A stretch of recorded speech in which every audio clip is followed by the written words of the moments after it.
Well, what's on the docket today? We're going to be replacing my cooling setup with the Gen 2 version of the Hero Me Dual 5015 fan mod.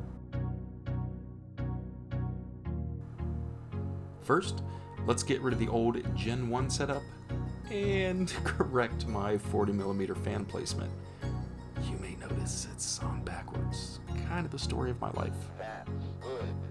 Using an Allen wrench, we can take the mounting bolts out of our cooling assembly and remove it from the hot end bracket.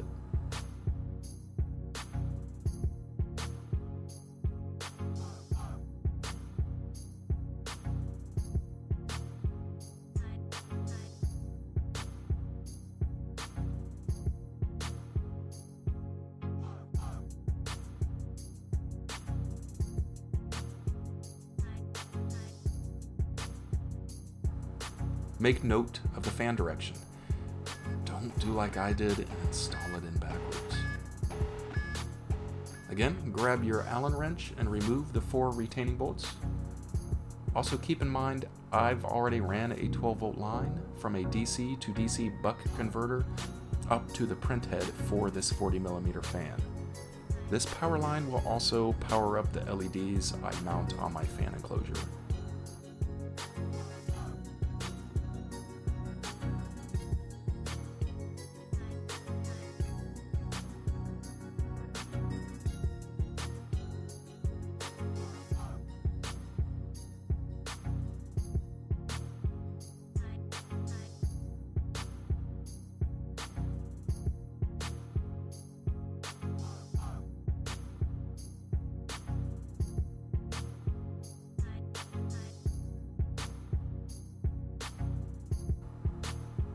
Once all 4 screws are removed, we can pull the fan out of the way and cut our wires to get ready for installing the LEDs and reattaching the fan's power.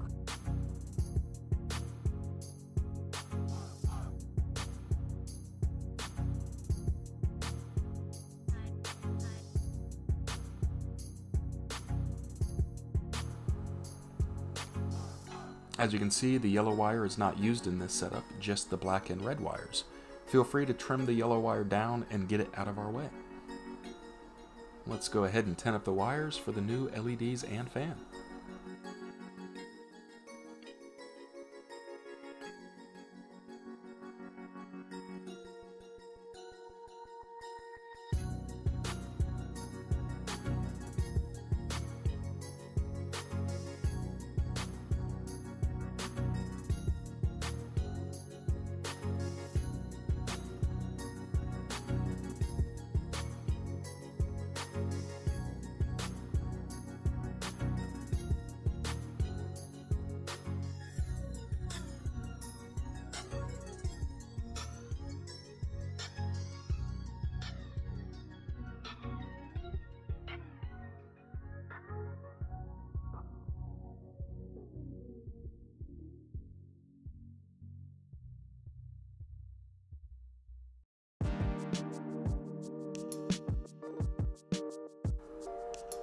To keep everything clean, I'm using heat shrink on each wire individually, and then bundling the wires together with another large piece of heat shrink.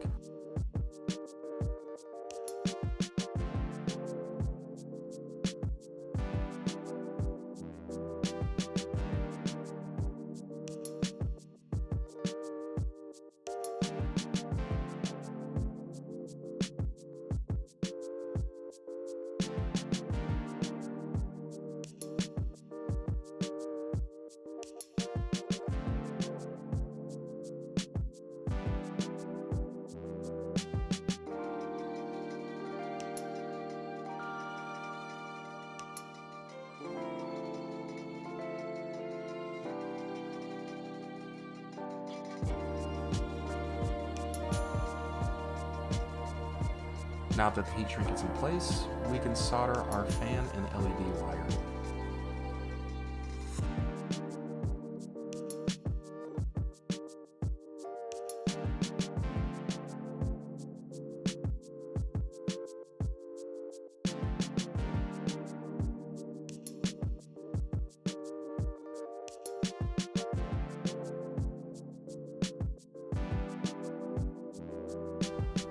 Just be careful not to roast your wire installation with too much heat. At least the heat shrink will clean that up a bit.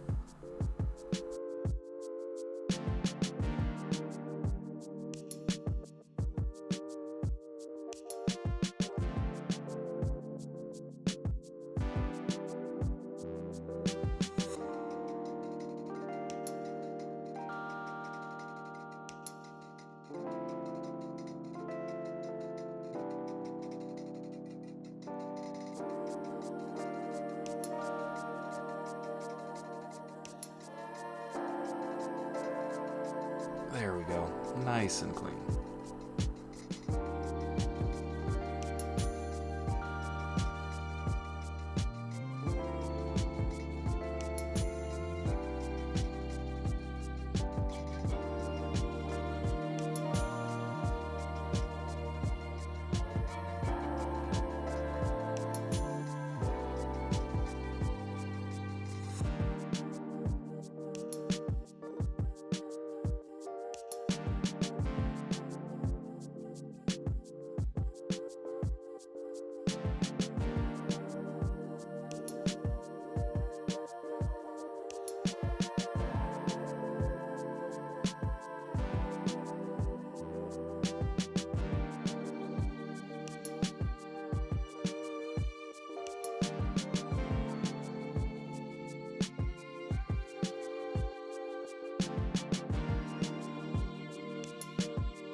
Next, I can splice back into my 24 volt blower fan power.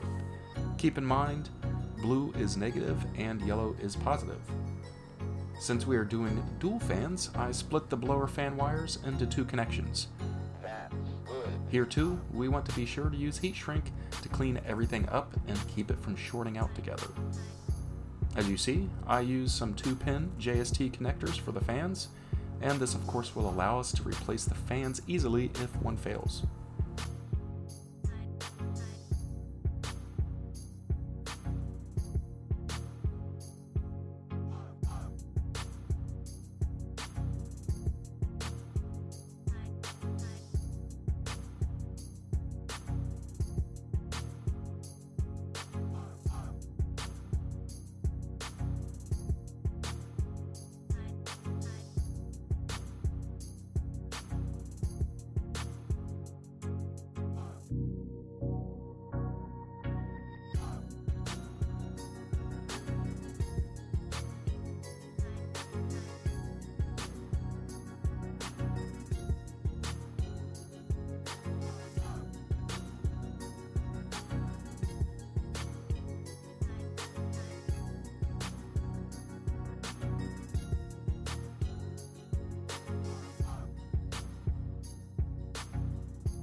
Don't forget to apply heat once everything is ready to go.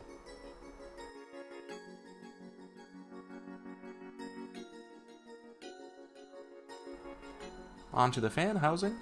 Be sure your factory screws are used here, and run the screws through once on each side to pre-cut the threads. This will make mounting a lot easier when we put everything back together.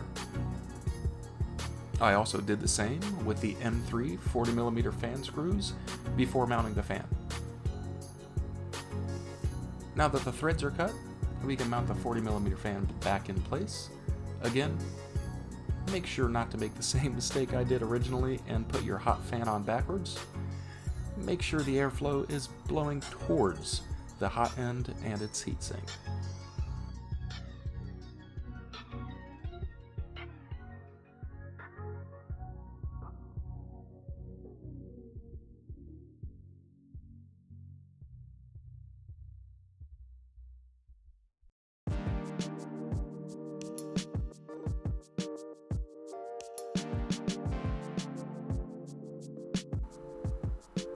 Snug everything down and secure, but don't bear down too hard and break something.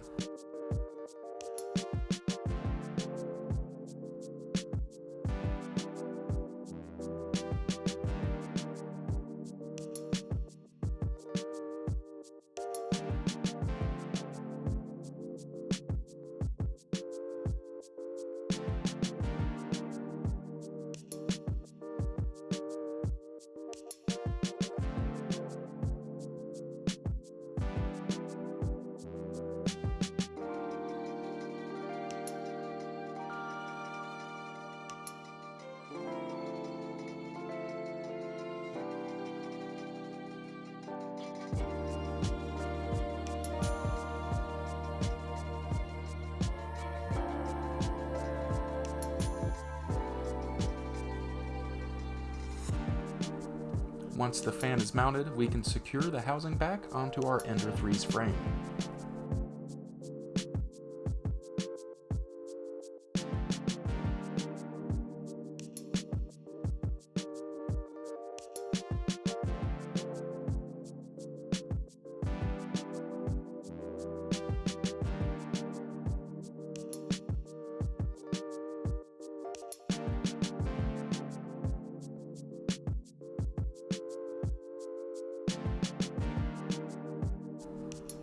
And, well, let's go ahead and route the wires through the included channel.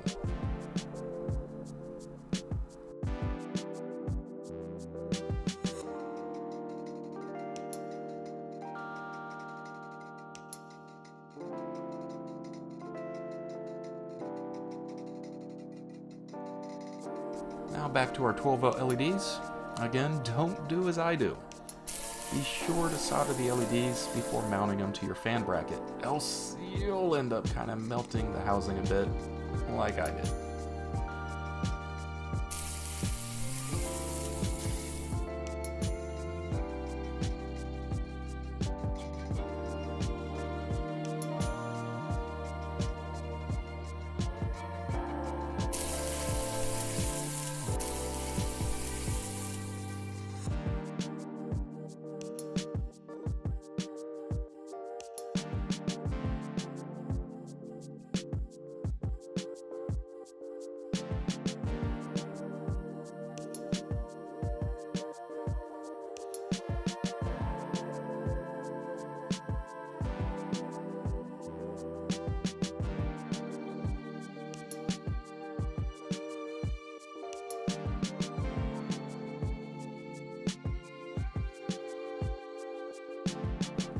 Now that we've thoroughly cooked our LED housing, we can mount the fan bracket in place.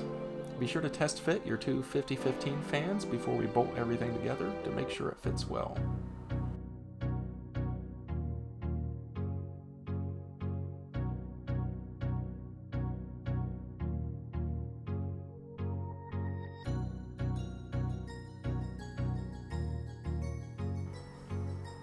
Looks good.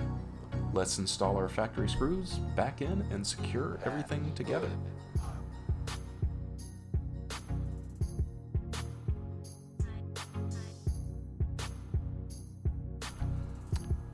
Tighten the screws down till they're nice and snug, but again, don't force them in place.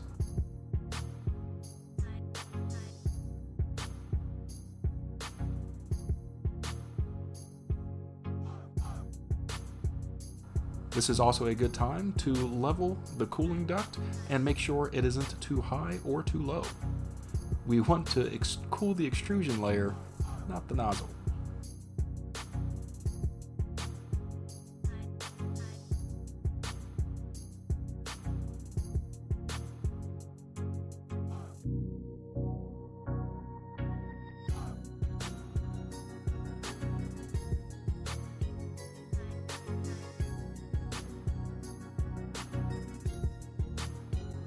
Lastly, we can run some M3 bolts through the top of the 50-15 mount to hold them in place.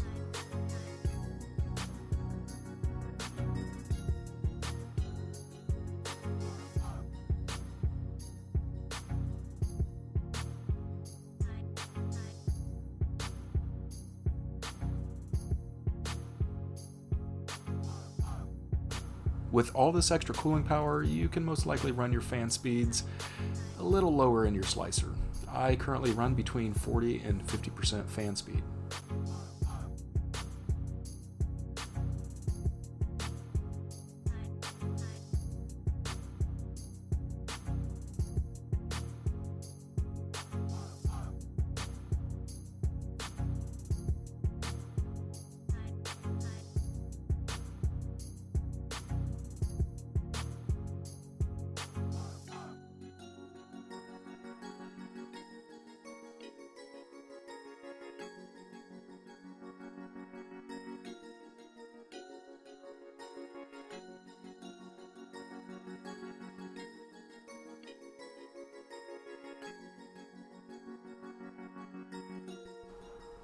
Go ahead and plug in power to your new fans and boot everything up, looking to avoid that magic smoke.